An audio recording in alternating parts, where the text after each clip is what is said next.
বিসমিল্লাহির রহমানির রহিম। In the name of Allah, the Beneficent.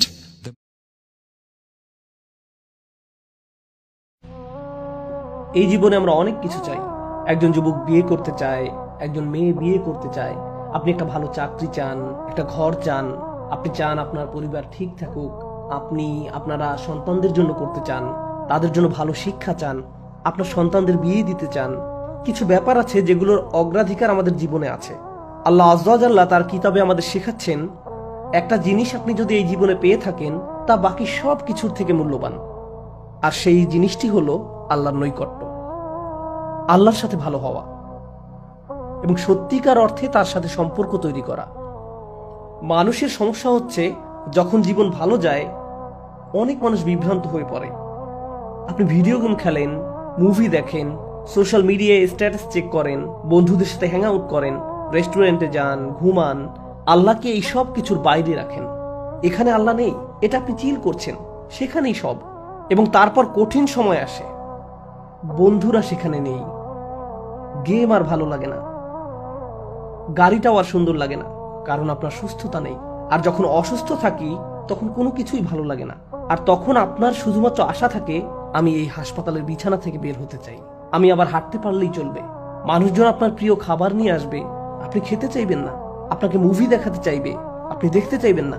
যা কিছু যেগুলো নিয়ে আপনি বেঁচে ছিলেন, এ বি সি ডি, সব কিছু নাই হয়ে গিয়েছে।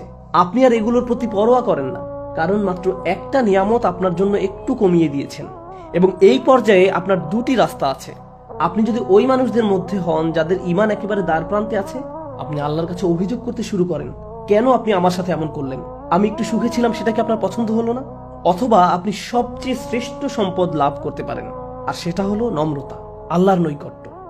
আসলে উপলব্ধি করা, এমনকি যখন আমি সুস্থ ছিলাম, এমনকি যখন আমি ধনী ছিলাম, এমনকি যখন আমি ভালো করছিলাম, সবকিছু ঠিক ছিল, আমি উপলব্ধি করিনি এমনকি তখনও আমি লাইফ সাপোর্টে ছিলাম।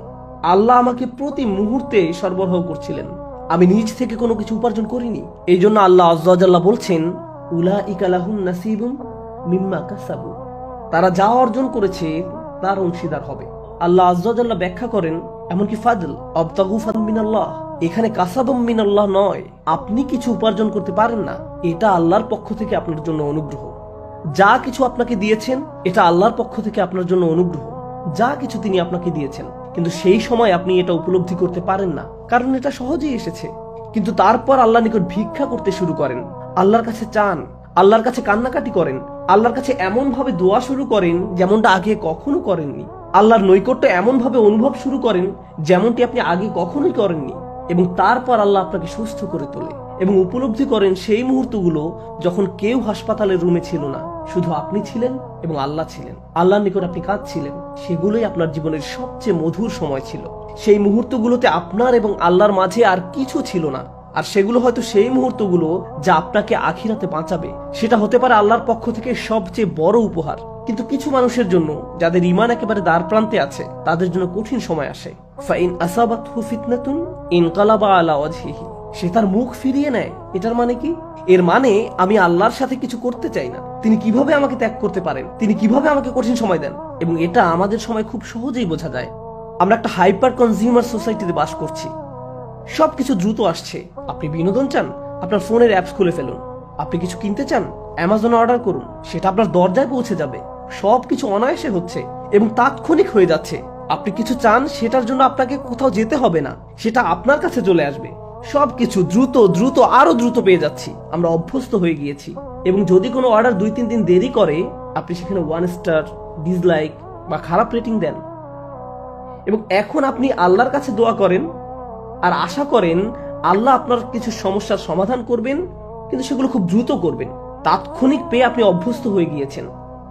এবং যখন আপনি এটা পান না, খারাপ সেবা আর আমার ভালো লাগে না, আরো ভালো কাস্টমার সার্ভিস দরকার। আমি আল্লাহর কাছে কিছু অর্ডার করতে যাব না, কারণ এখন আপনি একজন কাস্টমার, আপনি এখন অধিকারী। আপনি আল্লাহর থেকে মুখ ঘুরিয়ে নেন। তিনি আমার কথা শুনলেন না, তিনি আমার সমস্যার সমাধান করলেন না। বুঝতে চেষ্টা করুন, আল্লাহ আযজা ওয়া জাল্লার সবার জন্য পরিকল্পনা আছে। এবং আপনাকে একটা উপমা দেই ইয়াকুব আলাইহিস সালামের ক্ষেত্রে, যিনি কিনা তার সন্তান হারিয়েছিলেন। আল্লাহ তার সন্তানকে অনেক অনেক বছর পর ফিরিয়ে দিয়েছেন।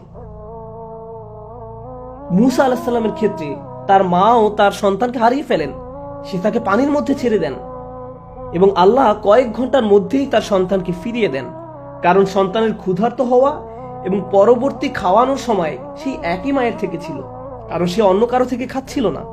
কখনো আল্লাহ তাৎক্ষণিক সমস্যা দূর করে দিবেন, কখনো কখনো আল্লাহ অনেক অনেক বছর পরে সমস্যা দূর করবেন, কিন্তু সবকিছুর মধ্যেই কল্যাণ রয়েছে। আমি বিশেষভাবে ইয়াকুব আলাইহিস সালামের গল্পটি ভালোবাসি, কারণ এটা খায়ের সম্পর্কে চিন্তা করুন। সেই সমস্ত বছর তার বাবা কেঁদেছিলেন, তার বাবা প্রায় চোখের দৃষ্টি হারিয়ে ফেলেছিলেন। কোরআন বলছে তার বাবা চোখের দৃষ্টি হারিয়ে ফেলেছিলেন। কিছু উলামা যেমন আলুসি রহমতুল্লাহ আলাইহি মন্তব্য করেন, আমিয়া সে কান্নাকাটি থেকে অন্ধ হয়ে গিয়েছিল। কিন্তু এই পুরো সময় ইউসুফ আলাইহিস সালাম কোথায় ছিলেন? ইউসুফ আলাইহিস সালাম ছিলেন কারাগারে। ইউসুফ আলাইহিস সালাম ছিলেন শিশু দাস, এবং যখন তার পরিণত বয়স হয় তাকে কারাবন্দী করা হয়। তিনি অনেক বছর কারাবন্দী ছিলেন। সুতরাং হয় তিনি দাস হয়ে কাজ করছিলেন অথবা কারাবন্দী ছিলেন। এটা একটা ভালো জীবন না, এটা ভালো জীবন নয়। কিন্তু সবকিছুর শেষে যখন সে রাজার স্বপ্ন ব্যাখ্যা করলেন এবং সেই স্বপ্নের অর্থ ছিল পুরো অর্থনীতি 7 বছরের মধ্যে একেবারে ধসে যাবে এবং মানুষজন অনাহারে মারা যাবে, ইউসুফ আলাইহিস সালাম এমন একজন ছিলেন যিনি জানতেন কিভাবে এই সংকট মোকাবেলা করতে হয়। তিনি কারাগারে না থাকলে কখনোই রাজাকে সাহায্য করতে পারতেন না। কিন্তু তখন ইউসুফ আলাইহিস সালাম সেখানে স্বপ্ন ব্যাখ্যা করার জন্য ছিলেন এবং বললেন, ইন্নী হাফিজুন আমিন, আমি এই দায়িত্বটি পালন করতে পারি, আমাকে কোষাগারের সেক্রেটারি করে দিন, আমাকে এই দায়িত্ব দিন। যখন তিনি সেটা করলেন, সেটার যত্ন নিলেন, তার পরবর্তীতে হাজার হাজার পিতামাতাকে তাদের সন্তান অনাহারে মারা যাবে বলে কাঁদতে হয়নি। একজন পিতা অনেক বছর ধরে কেঁদেছেন, কিন্তু তার কান্নার জন্য আল্লাহ হাজার হাজার মানুষকে কান্নাকাটি থেকে বাঁচালেন। কারণ ইউসুফ আলাইহিস সালাম যদি সেই অর্থনীতি না বাঁচাতেন এবং তিনি যদি সেই শস্য না বাঁচাতেন, পুরো জমি পচে যেত, অগণিত মানুষ অনাহারে মারা যেত, সব ধরনের সংকট দেখা দিত।